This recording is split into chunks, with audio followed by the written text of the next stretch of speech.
Добре дошли в юртов лагер на едно, който се намира в една млада гора по крайнините на село Неофит Рилски, община Ветрино, където нашите гости ще могат да се насладят на удобствата на 20 юрти, които общо могат да настанят 143 човека.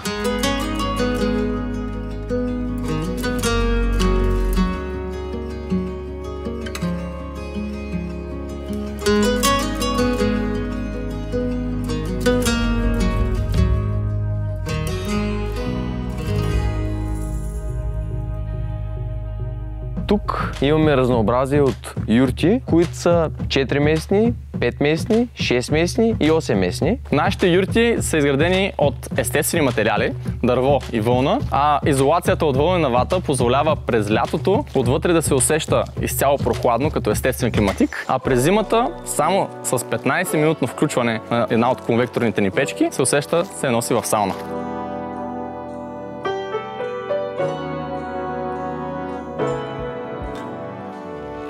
Юртовия лагер е подходящ за индивидуални, семейни и групови посещения, както и за наскоро нашумелите летни лагери, които са за ученици, които комбинират приключение и образование в едно, позволявайки съответно всички да използват общите части и природната обстановка, за да може да превърнат тяхното посещение в юртовия лагер в едно незабравимо преживяване.